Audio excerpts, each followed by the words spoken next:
I was certain you would come. Bohld'or. Bohld'or.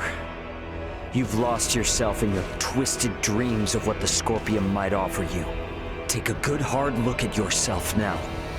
Do you still see one of the humanoids you wanted to save? Humanoid? Of course not. The power the Scorpium possess is divine. In joining them, I am now closer to a god than mortal. Our kind and the Scorpium are but life by different forms.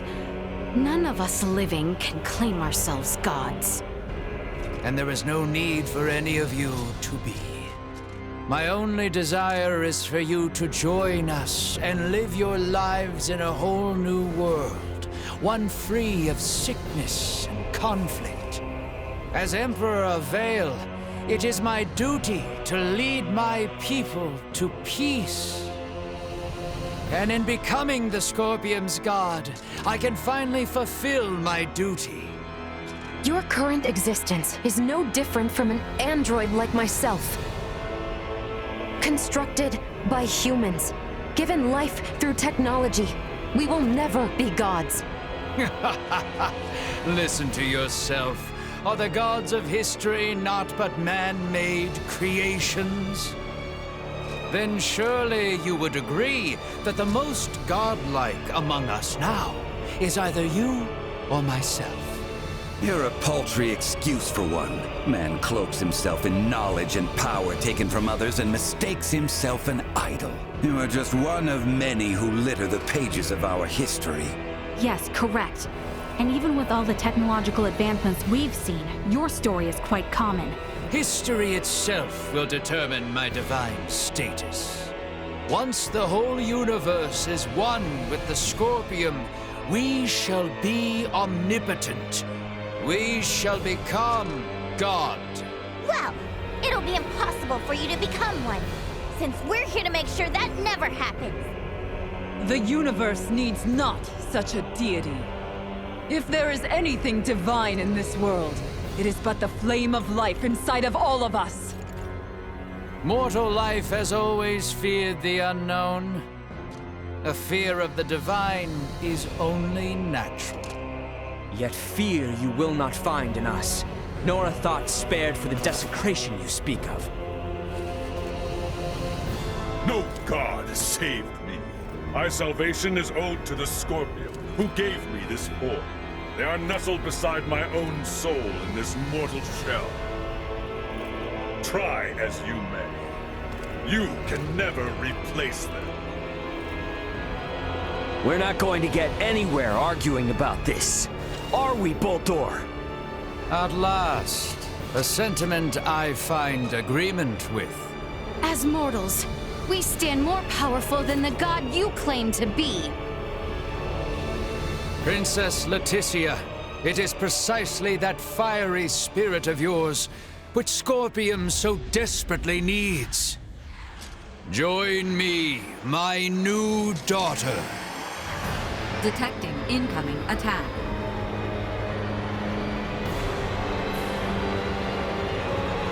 Time has come for you to learn your place.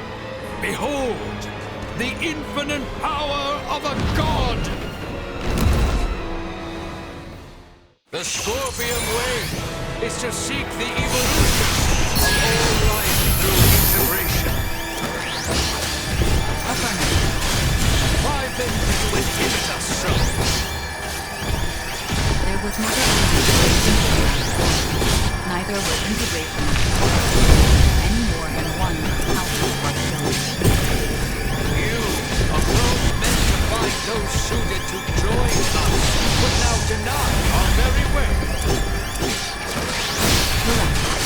I have determined the need for change in Scorpion ideology is necessary. An evolution of thought, rather than force. You too would see the birth of an all-new Scorpion? Then we are at a standstill, harboring visions wholly incompatible. Let us see then which path the network chooses for itself.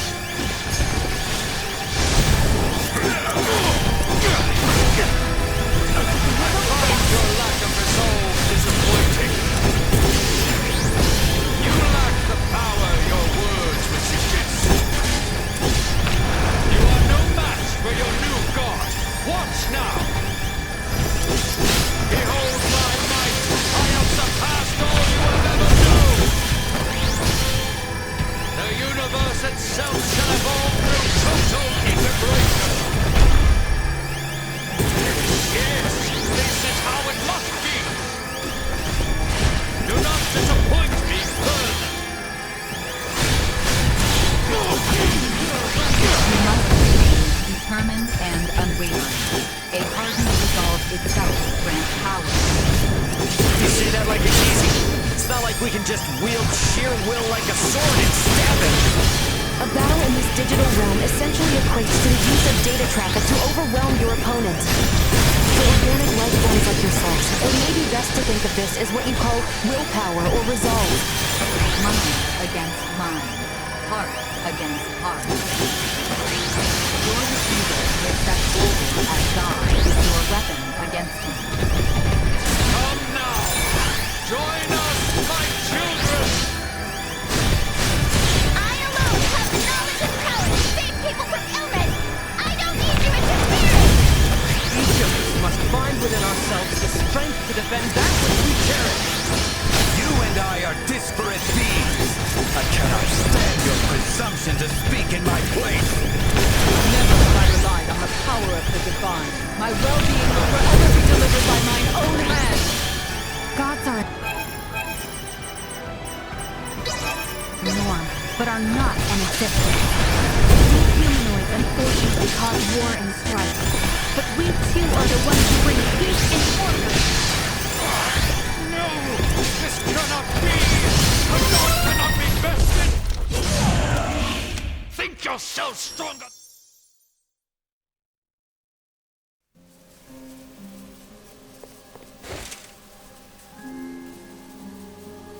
Preposterous! What could you lowly mortals ever hope to do? With my power as a god, I could bring endless bliss to all life in this world, to all life in the universe! With such power, I will not, must not be beat. You are Bohld'or Vey'l. Man, not God. I am. How could one possibly know happiness in a world without sorrow to temper it?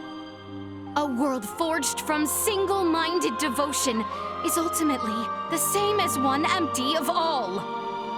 No, stop that. Stare not at me with those eyes, mortal. Bohld'or! I will not be eradicated. I cannot be. I alone am destined to be your new god and leader. Behind me, now. Enough! No more of this!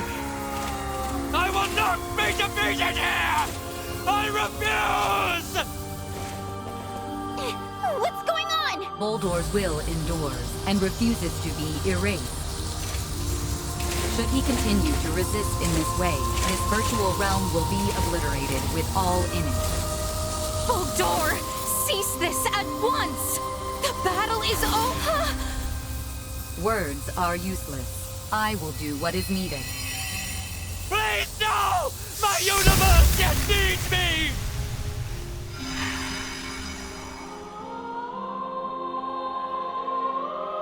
Here we part. What? No! I am unable to maintain your consciousness in this space any longer. With what power I have left, I will see you return safely. But what's gonna happen to you? You possess the potential to both understand the Scorpium and guide them to an enlightened future. Through you, may the seeds of all evolutionary paths for life be sown. I place my faith in you. Understood. Rest assured. Rey, at your side, I found faith in the future coexistence between Scorpium and organic life. I thank you. Duma! No!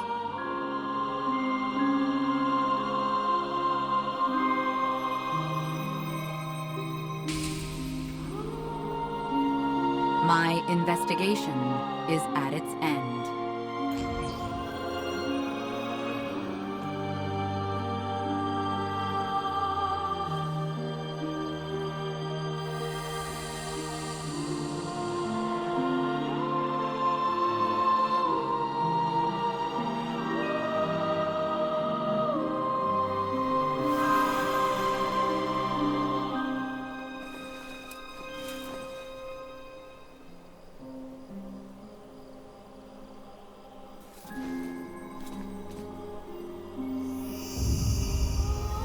Is it all over now?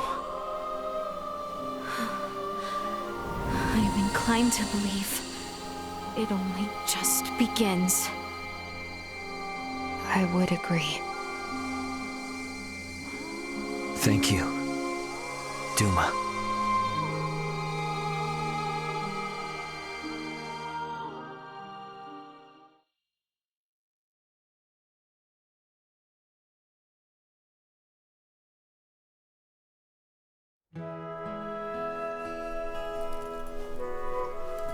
We are to be a protectorate, then?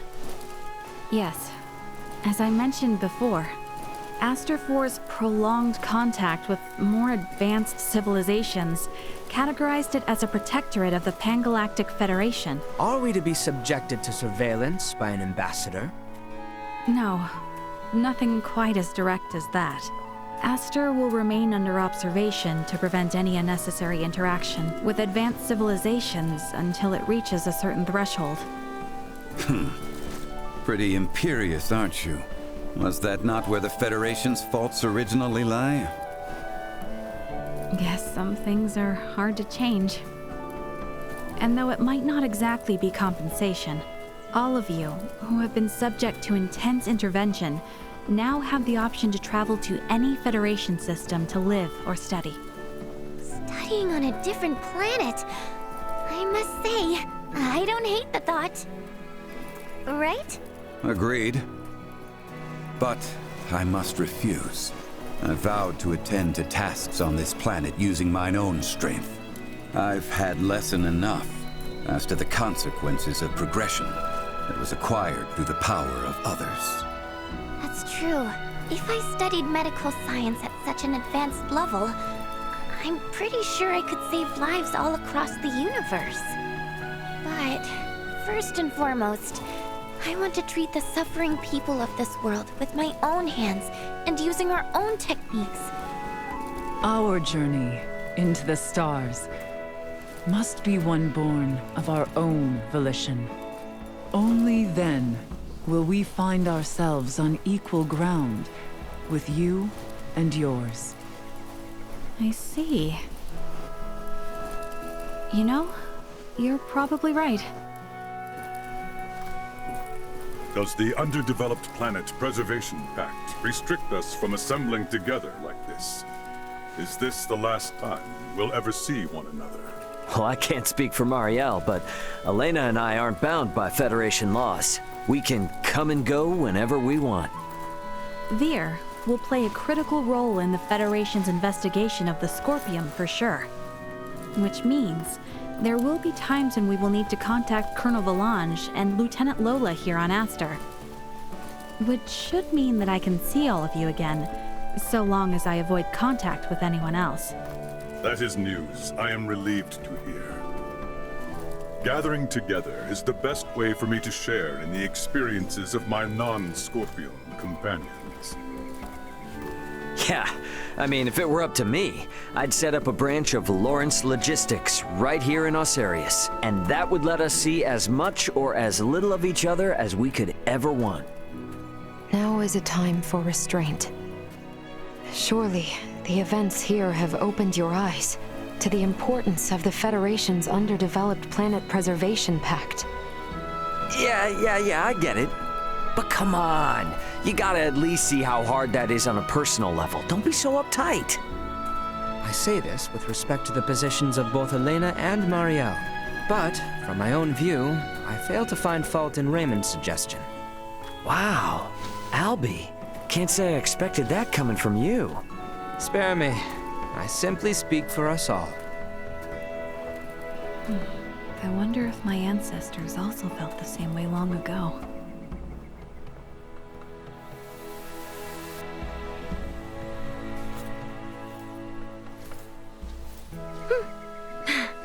Worry not. We have a tendency to be fine, after all. You know, you're a lot more carefree now than you were before. For that, I know who to thank. Oh my, who could that be? Did we have someone irresponsible like that around? Oh yes. At hand, I might say. Oh yeah? Well... we both got jobs to do, right? More than I care for, indeed. If only some god would show up and free us all from the burdens of work life so we could just kick back and have fun.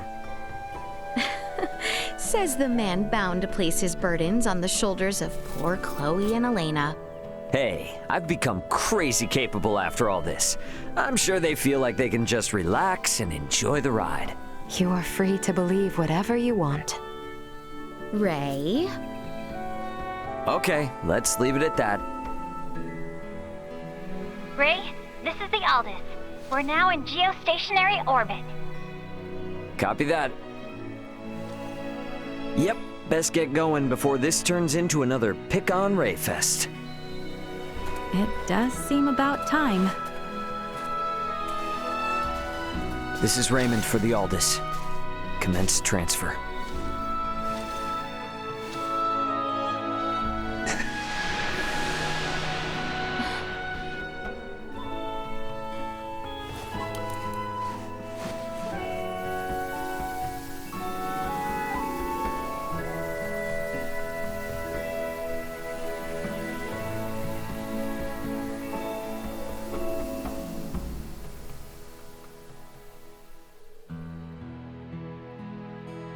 (583).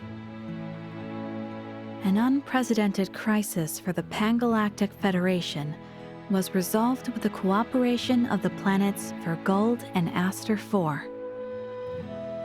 However, the corruption which plagued the highest levels of Federation leadership continues to leave its mark on the organization. Amidst growing calls from Federation captains, my grandfather, Emerson T. Kenny, was assigned as interim commander of the Federation fleet. A retired military man, he refused at first, but after much pushback, he took the reins to lead the Federation from its worst crisis yet. Through these troubled events, I've come to question the Federation's purpose in this galaxy, as well as my own function as one of its officers. But I choose to believe that its cause is still just. We must ensure a future of peace. Pan-Galactic Federation Lieutenant Mariel L. Kenny. The events that unfolded spanned numerous star systems. Though their sovereign was defeated, remnants of the centralist Scorpium and their invasive measures still remained. Those among the Pan-Galactic Federation who aligned with the Scorpium cause were on the run, but still retained their influence. To combat both these foes, my partner Elena, armed with data saved from Duma's survey, helped us hit the Scorpium network from their own colony. Duma's experiences and noble ideology had a profound impact on the network, and saw the remaining Centralists quickly weakened. And while everything might still be far from wrapped up, it shouldn't be too long now until the Scorpium find themselves on the right track. My hope now is that the Pan-Galactic Federation might find its way too. Captain of the Lawrence logistics ship the Aldous, Raymond Lawrence.